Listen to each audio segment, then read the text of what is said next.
And we're going to be welcoming on Hollis. Let's bring Hollis on. We're super excited to have Miss Hollis. She has some really interesting things to say to us. Hello.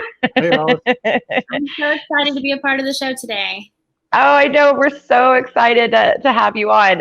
So first, everybody's doing this for us. Walk us through your career evolution. Sure. So I spent 10 years in the marketing and branding industry working with big clients like McDonald's and Walmart, and woke up one day wondering, what am I doing with my life? And Right. from there, started doing a little investigating, took leadership programs and courses, and realized that I was using a skill that I really enjoyed and really loved and was valuable, but in the wrong space. So over the last several years, I've transitioned to helping individuals market themselves to find positions that are a good fit for them. So I love being able to help someone understand their unique value and their brand and use it to connect with quality positions and companies that value what they have to offer. So that's awesome. And with big businesses, but to apply it to people, which is really special to me. Absolutely. And I wanted to kind of to touch on you. So you're talking about your unique brand, and you do resume writing. And we had Heather on earlier who talked to us about getting your resume through the ATS, right? Which is so key because so many companies, unfortunately, use those insane systems that'll block you out. But from your perspective, and talking about your unique brand, how do you put that into a resume? Sure. There really are two schools of thoughts, and one is to create an ATS ready resume, which can be really important and really valuable. And then there's a secondary approach, which is using your resume as a tool to connect with people. I mean, in the end of the day, right. People have jobs, not a computer.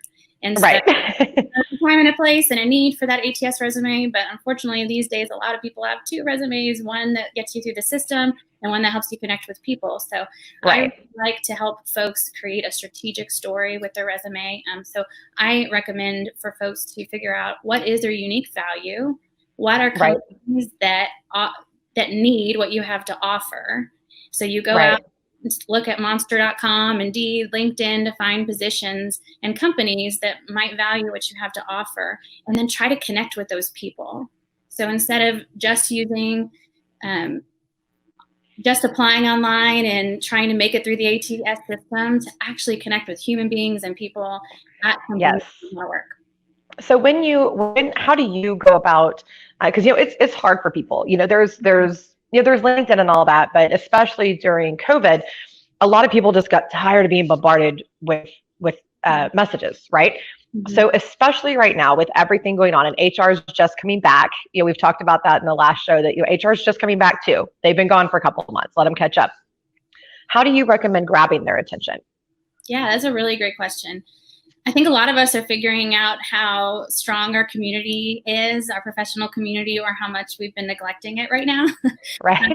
I really suggest starting from a place of honesty, and the honest part of, you are where you are right now. And so if you have been connecting with people outside of your, current professional environment where you work, then you're having to pick up right now and connect with people. So yes, LinkedIn is a really great place, but past colleagues are a great resource. And instead of calling and asking for a job, just call and try to build that connection.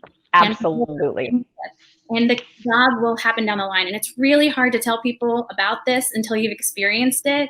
But when a job opportunity comes about, someone will remember you. So you don't always have to ask for a job. You just have a conversation. Right. See how you can help someone, and it will come back to you when the time is ready. 100% agree. I think that's fantastic advice. So when they're trying to communicate their unique value proposition or their unique value, how do you, first of all, how do you determine that? Because a lot of people kind of struggle with determining what their unique value is. So how do you teach them to do that? So the easiest way to do it is to look back at projects, companies, jobs you've had where you've been really successful or really enjoyed what you've done, and try to see a strategic thread through it. So for instance, Okay. most of us, as we're trying to build our resume, we just try to put in, how many years have we worked somewhere? Right. What is what big name clients have we worked on? And that's valuable in some regards to show your street cred. But Right. but what's really important to companies is that you can articulate what you can bring to them. So if Yes. at every company you've worked at, have you been the one who's turned around challenging accounts, or the one who Right. goals into reality? What is your Right. thing that you do? And the great thing is that what you offer is something that's valuable to any kind of industry, organization, company. So Right. it makes it easier to change jobs, change careers when you know what is that you have to offer. And it also takes a lot of the fear out of interviews when you understand what your value is and you've already done a little homework to know that they need that. So it can Right. be a conversation starter when you in any organization. I think it's so critical. That's exactly how you do it. And then I think you have to think through it too, because it's not just like I know that you were just kind of saying this is what I've done for companies, but it's the why behind, or the how, right? Yeah. And the how you did it, because if you can articulate that well, then that's really going to separate you. I always tell people, and I have this list. I'm in career transition myself, Hollis, and so I have this list whenever I'm talking to people about 20 different scenarios that have happened in my career, like kind of high level scenarios. And I kind of have a few words that remind me real quick of what they are. But the reason I picked those particular ones is that they tell a different story about how I operate as a leader. And there's a good story there to tell. Right. And so you can explain yourself. And so people get to know how you think and how you operate when you have a good story to tell. So sometimes it's just sitting down and really thinking, because all of us have the stories. We just got to think about what they are. Yeah. And I think thinking about it through that strategic lens.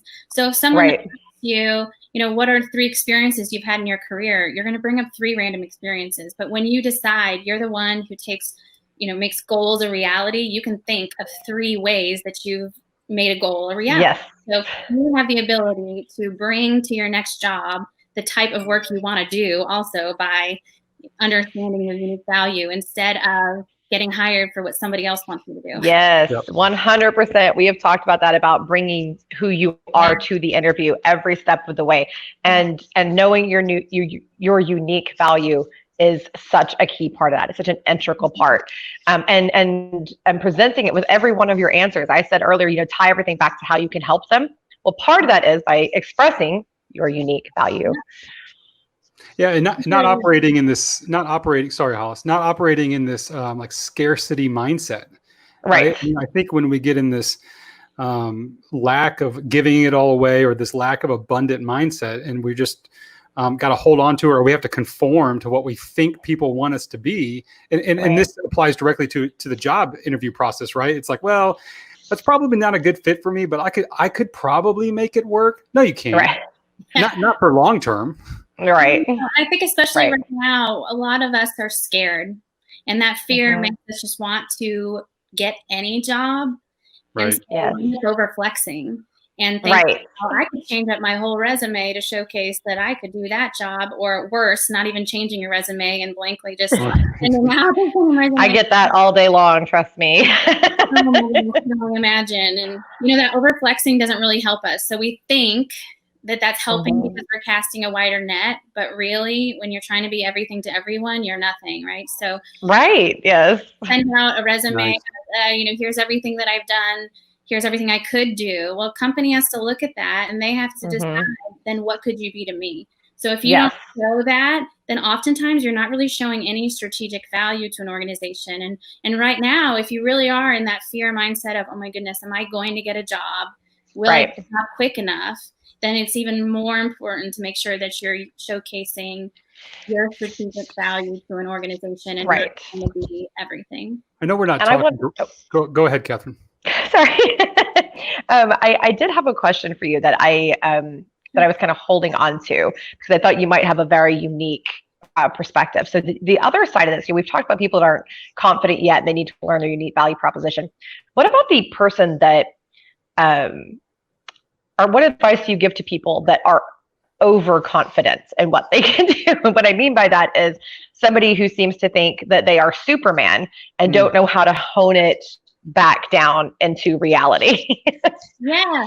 I mean, there's a wonderful value to being confident. And so oh, yes. I would tell someone who is overconfident, because I've definitely worked with clients who have this, they really think that they can do or be anything, right? And they have 100 reasons why they could do just about anything. Right. I love working with clients in that regard to say, okay, then part of your superpower is that you're probably, you know, in Clifton Strength Finder word terms, a wooer, right? So right. that power, you're not everything, but you can sell yourself. Therefore, you likely can sell other things too. So being honest and straightforward to clients is important. And even if you're not working with a coach, just find 5 people who will be extraordinarily honest with you to give you feedback about how you've been valuable, and listen. Because yes, don't argue, listen. Listen, because if you really want to know your unique value, then you have to be approachable, and for somebody to be able to actually tell you what they think your most your best gift is that you can bring to a company. Right. Absolutely. Yeah. And challenge it if you need to, in your own mind, I guess. That's kind of the lens. I think when you know yourself really well, then when other people challenge that, then you know, like, wait a minute, is that something that I just don't know about myself, or does it align with what I already think? The comment I was going to make earlier, Hollis, when you were talking, I love this concept of value, and I think the psychology behind it's really interesting. You know, when you were talking earlier about applying to all these different positions that potentially you're not even eligible for or have the background or credentialing for.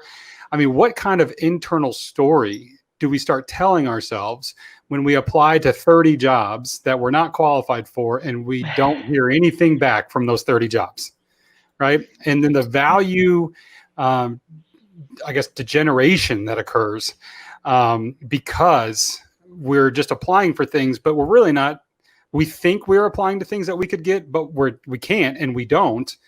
And then we start telling, again, this internal story that eats away. So when we actually do apply to a job that we're confident about, or we think that we could actually be of value for, we're like, well, this is probably going to turn out like everything else because I've turned in 30 that I haven't heard anything back. And so then you're not putting your best foot forward.